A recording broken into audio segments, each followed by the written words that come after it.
All right, hello. This is Jesse Johnson from Tutoring with a Twist again. And I was just going to continue reading Journey to the Center of the Earth. Um, just picking up where we left off with Chapter 40, Preparations for Blasting a Passage to the Center of the Earth. Since the start of our journey, I had been astonished so often that I might well be excused for thinking myself well inured to such surprises. Yet, at the sight of these two letters, engraved on this spot 300 years ago, I just stood there in dumb amazement. Not only were the initials of the learned alchemist visible on the living rock, but I was actually holding the tool with which the letters had been carved. Unless I was totally dishonest with myself, I could no longer doubt the existence of that amazing traveler and the fact of his unparalleled journey. Whilst these thoughts were spinning round in my head, Professor Liedenbrock had launched into a somewhat rhapsodical eulogy, of which Arnesak Newsom was, of course, the hero. "You great genius!" he cried. "You didn't forget anything that would serve to lay open to other mortals the road through the terrestrial crust, and your fellow men may even now, 3 centuries later, once again trace your footsteps through these dark underground passages. You intended that other eyes besides your own should look on these wonders. Your name, carved on each stage of the journey, leads the bold follow in your footsteps, to the very center of our planet's core, and there again we shall find your name written with your own hand. I, too, will inscribe my name on this dark granite page, but henceforth let this cape that you discovered be known as your own illustrious name, Cape Sagnusum." Those, or something like them, were the glowing words I heard, and I felt myself inspired by their enthusiasm. An inner fire was kindled afresh in me. I forgot everything, both the past perils of the journey and the dangers to come during our return. What another man had done, I reckoned we too might do, and no human endeavor seemed more impossible to me. "Forward, forward!" I cried. I was already making for the gloomy tunnel when the professor stopped me. Usually, the impulsive one, it was he who was counseling patience and calmness. "Let's go back to Hans," he said, "and bring the raft to this spot." I obeyed, not without displeasure, and slipped between amongst the rocks and the shore. "You know, uncle," I said, "it seems to me that events have been amazingly kind to us up till now." "Do you think so, Axel?" "No doubt about it. Even the storm carried us in the right direction. Bless that storm! It brought us back to this coast, while fine weather would have taken us far away. Just suppose our prow—is there a prow on a raft—had touched the southern shore of Lynbrock Sea. What would have become of us? We would never have seen the name of Seknusum, and we would at this moment be stranded on a rocky, impassable coast." "Yes, Axel, it's quite providential that, while thinking we were heading south, we should simply have come back north and arrived at Cape Seknusum. I must say it is astonishing, and I can think of no way to explain it." "What does that matter, uncle? Our business is not to explain facts, but to use them." "Certainly, but now we are going to head north again, and to pass below the countries of northern Europe, Sweden, Russia, Siberia, who knows where, instead of burrowing under the deserts of Africa, or perhaps the waves of the Atlantic, and that's all I need to know." "Yes, Axel, you're right. It's all for the best, since we have left that weary horizontal sea which was leading us nowhere. Now we shall go down, down, and further down. Do you know it's now only 1,500 leagues to the center of the globe?" "Is that all?" I cried. "Why, that's nothing. Let's make a start then. Let's go." This crazy conversation was still going on when we met the hunter. Everything was made ready for our immediate departure. All our bags and packs were put on board. We took our places, and, with our sail set, Hans steered us along the coast to Cape Sagnusum. A raft is not designed for sailing close to the wind. The wind we had was unfavorable, and in many places we had to push ourselves along with our iron-pointed sticks. Often, sunken rocks just beneath the surface forced us to deviate from a straight course. Finally, after sailing for 3 hours, about 6 in the evening we reached a place suitable for landing. I jumped ashore, followed my uncle and the Icelander. This short journey had in no way dampened my enthusiasm. On the contrary, I even suggested burning our boats, that is to say, our raft, to prevent the possibility of turning back. But my uncle would not agree to it. I thought him remarkably lukewarm. At least, I said, let's not waste a minute before setting off. Yes, yes, my boy, he replied. But let's first examine this new gallery to see if we'll need our ladders. My uncle switched on his Ruhmkorff apparatus. The raft, moored to the shore, was left to itself. The mouth of the tunnel was not 20 yards from us, and our party, with myself at the head, made for it without a moment's delay. The opening, which was almost circular, was about 5 feet in diameter. The dark passage had been cut through the living rock and smoothed down by the eruptive matter which had formerly issued from it. The inside was level with the ground outside, so we were able to enter the passage without difficulty. We were following an almost horizontal path when, only 6 yards in, our progress was blocked by an enormous rock. Damn this rock! I shouted angrily, finding myself suddenly confronted by an impassable obstacle. We searched in vain for a way past, up and down, side to side, to the right and to the left. There was no way of progressing further. I was bitterly disappointed, and could not accept the existence of such an obstacle to our plans. I looked underneath the rock, no opening. Above, just more granite. In vain, Hans shone his lamp over every part of the barrier. We were being forced to give up all hope of passing it. I sat down in despair. My uncle walked up and down the narrow passage. But how did Saknussemm do it? I cried. Exactly, said my uncle. Was he stopped by this stone barrier? No, no, I replied fervently. This piece of rock has been shaken down by some shock or convulsion, or by one of those magnetic storms which disturb these regions, and has now blocked up the passage, which lay open but to him. Many years elapsed between Saknussemm's return to the surface and this huge rock blocking the path.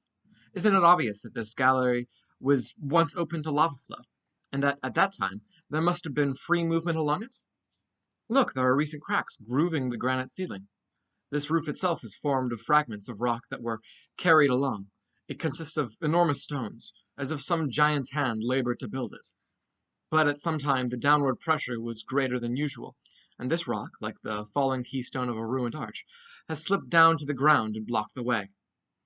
It's only a chance obstruction, not met with by Saknussemm, and if we can't destroy it, we don't deserve to reach the center of the earth. Such was my opinion. The soul of the professor had passed into me. The spirit of discovery wholly possessed me. I forgot the past. I scorned the future. I gave not a thought to the things on the surface of this globe, into which I had dived. Its cities and its sunny plains, Hamburg and the Königstrasse, even poor Graben, who must have given us up for lost, all were for the time being dismissed from the pages of my memory. Right, exclaimed my uncle. Let's make way through with our pickaxes. It's too hard for pickaxes. Well then, with the spades. That would take us too long. What then? Why, gunpowder, of course. Let's mine the obstacle and blow it up. Blow it up? Yes, why not? It's only a bit of rock that needs blasting. Hans, to work!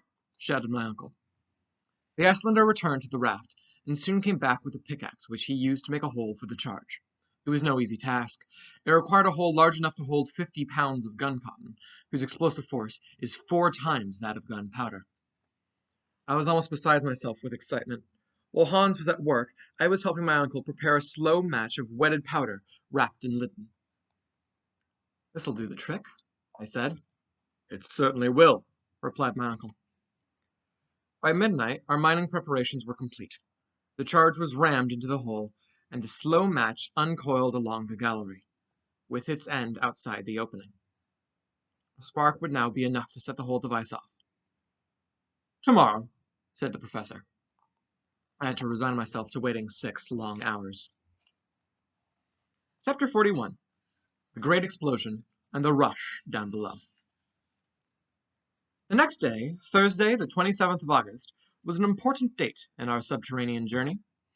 I never think of it without a shudder of horror that makes my heart pound. From that time on, we had no further opportunity to use our reason or judgment or skill or ingenuity. Henceforth, we were to be carried along, the playthings of the fierce elements of the deep. At 6 o'clock we were up and about. The moment had come for us to clear a path for ourselves by blasting through the mass of granite that was blocking our way. I begged the honor of lighting the fuse. This done, I was to join my companions on the raft, which had not yet been unloaded. We would then push out to sea as far as we could and avoid the dangers that would arise from the explosion, the effects of which were not likely to be confined to the rock itself. The fuse was calculated to burn for 10 minutes before setting off the explosive, so I had time enough to escape to the raft. I got ready to carry out my task, not without some anxiety. After a hasty meal, my uncle and the hunter embarked on the raft while I remained on shore. I was equipped with a burning lantern with which to set fire to the fuse. "Now on you go," said my uncle, "and come back to us immediately." "Don't worry," I replied. "I'll not stop to play on the way." I went at once to the mouth of the tunnel. I opened my lantern. I took hold of the end of the match. The professor stood, chronometer in hand. "Ready?" he cried. "Ready." "Light it." I immediately plunged the end of the fuse into the lantern. It sputtered and burst into flame, and I ran back to the raft at top speed. "Get on board quickly and let's shove off." Hans, with a vigorous thrust, pushed us away from the shore. The raft shot 40 yards out to sea. It was a moment of intense excitement. The professor was watching the hand of the chronometer. "5 minutes to go," he said. 4, 3. My pulse was beating every half second. 2, and 1. Down you go, you mountain of granite, you. What happened then? I don't think I actually heard the dull roar of the explosion, but the rocks certainly took on a new shape. They separated like curtains. I saw a bottomless pit open up on the shore. The sea, lashed into a sudden fury, rose up in an enormous billow, on the ridge of which our unfortunate raft was lifted bodily into the air with all its crew and cargo. All three of us were thrown down flat. In less than a second, we were in deep, impenetrable darkness. Then I felt as if the raft, not just me, had nothing supporting it. I thought it was sinking, but it wasn't. I tried to speak to my uncle, but the roaring of the waves prevented him from hearing even the sound of my voice. In spite of the darkness and noise, and my astonishment and terror, I understood what had happened. On the other side of the blown-up rock there was an abyss. The explosion had caused a kind of earthquake in this fissure-ridden region. A great chasm had opened up, and the sea, now changed into a torrent, was rushing us along into it. I gave myself up for lost. An hour passed. 2 hours, perhaps. I can't be sure. We clung to each other to stop ourselves being thrown off the raft. We felt a violent shock whenever we were thrown against projecting rocks. However, these shocks were not very frequent, from which I concluded that the gully was widening. It was no doubt the same road that Signusum had taken, but instead of walking peacefully down it, as we had done, we were taking a whole sea along with us. These ideas, you understand, presented themselves to my mind in a vague and undetermined form. I had difficulty in putting any thoughts together during this headlong race, which seemed like a vertical descent. To judge by the air which was whistling past me and making a whizzing noise in my ears, we were moving faster than the fastest express train. To light a torch under these conditions would have been impossible, and our last electrical lighting apparatus had been shattered by the force of the explosion. I was therefore very surprised to see a clear light shining near me. It lit up Hans's calm face. The skillful huntsman had succeeded in lighting the lantern, and although it flickered so much that it nearly went out, it threw a fitful light across the awful darkness. I was right in my suspicion. It was a wide gallery. The dim light could not show us both its walls at once.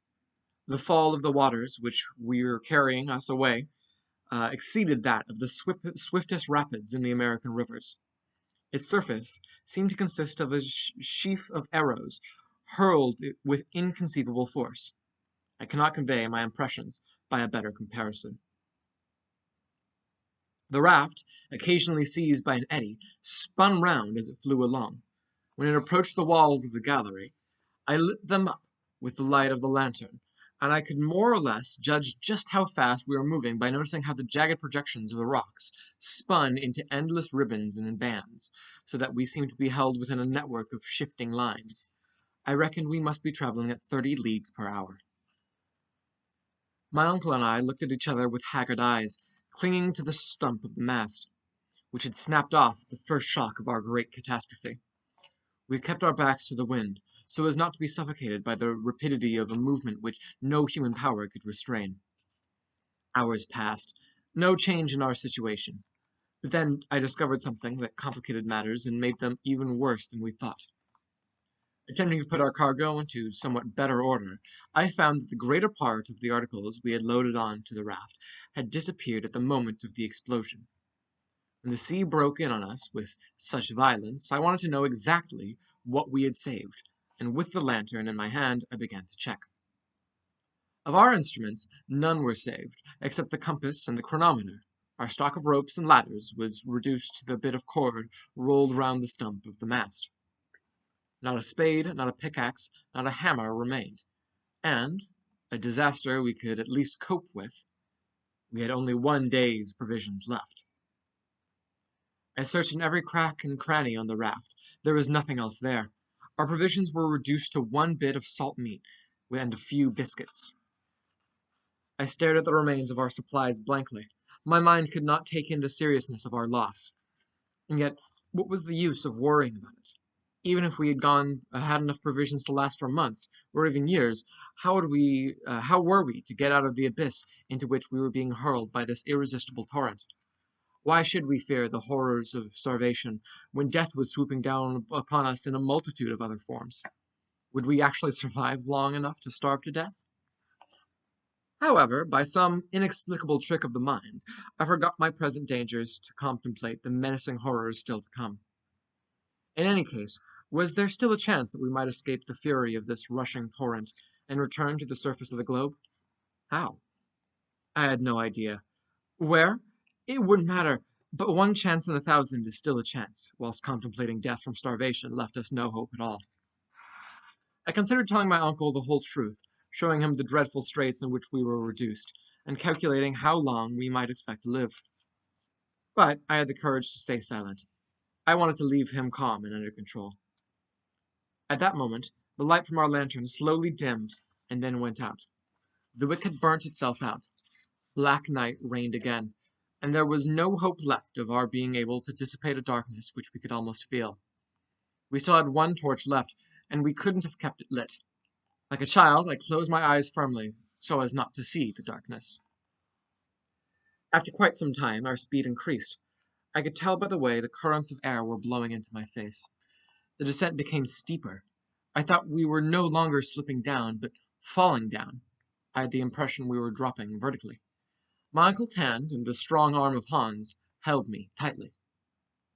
Suddenly, after a period of time I couldn't measure, I felt a shock. The raft hadn't collided with something hard, but had suddenly been checked in its fall. A waterspout, an immense column of liquid, rained down on it. I was suffocating. I was drowning. But this sudden flood didn't last long. In a few seconds I found myself in air again, which I inhaled to the fullest extent of my lungs. My uncle and Hans were still holding me firmly by my arms, and the raft was still carrying us along. Chapter 42. Headlong speed upwards through the horrors of darkness. It must have been, I reckon, about 10 o'clock at night. The first of my senses which came to play after this latest assault was my hearing.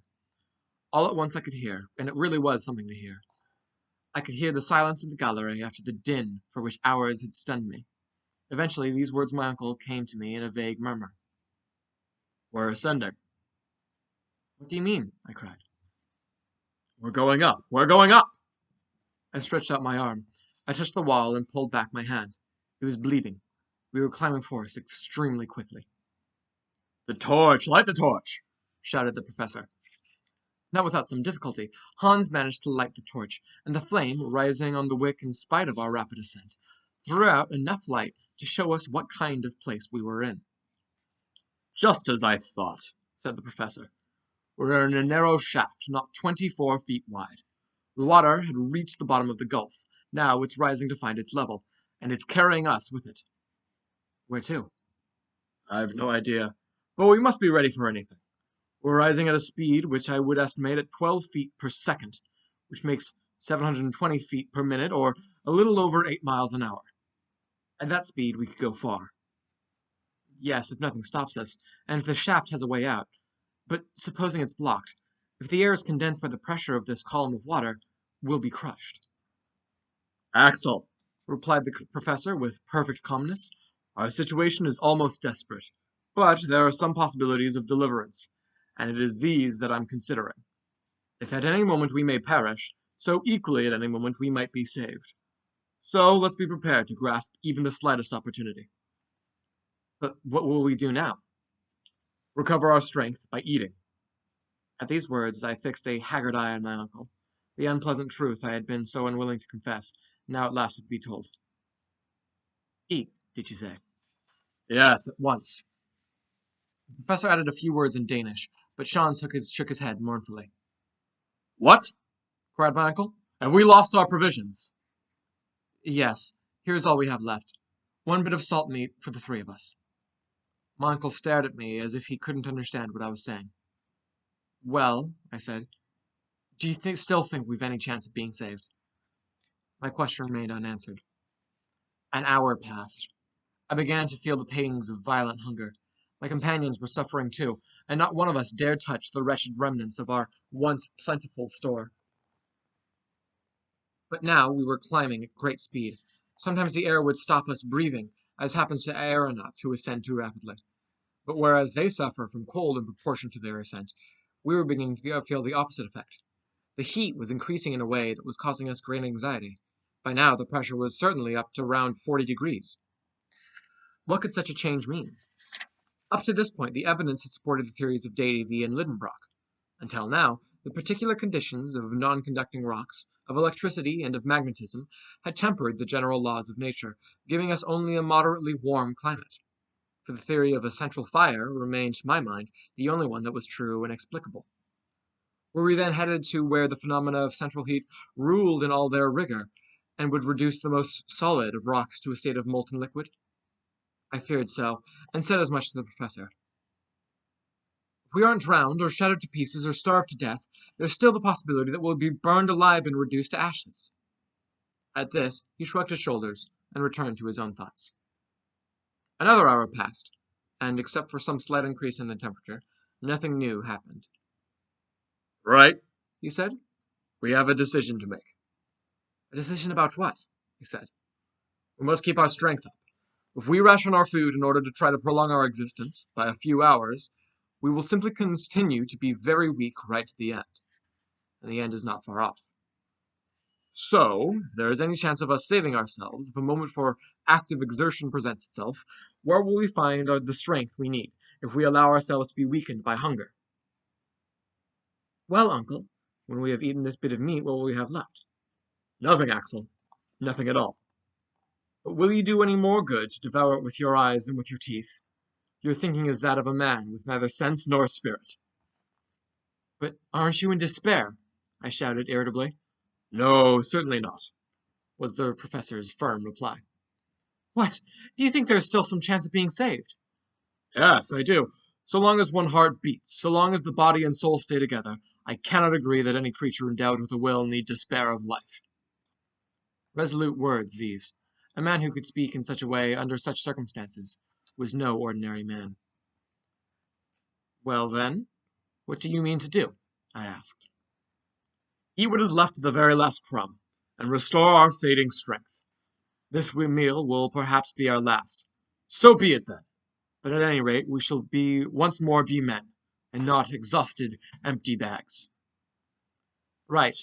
Let's eat it, then, I exclaimed. My uncle picked up the piece of meat and the few biscuits which had escaped the general destruction. He divided them into 3 equal portions, and gave one to each of us. He made about a pound of food each. The professor ate his greedily, with a sort of feverish rage.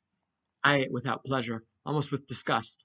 Hans quietly, moderately, chewing his small mouthfuls without any noise, and relishing them with the calmness of a man above all anxiety about the future. Searching carefully, he had found a flask of gin. This he offered to us each in turn, and this generous beverage cheered us up slightly. Vortreffig, said Hans, drinking in his turn. Excellent, replied my uncle. A glimmer of hope had returned, although without good reason. But our last meal was over, and it was now 5 in the morning. Human beings are so constituted that health is a purely negative state. Hunger, once satisfied, it is difficult for a man to imagine the horrors of starvation. They cannot be understood without being felt. So it was that, after our long fast, these few mouthfuls of meat and biscuit triumphed over our previous troubles.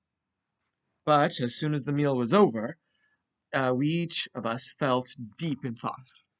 What was Hans thinking of? That man of the far west who nevertheless seemed to be guided by the fatalist doctrines of the East.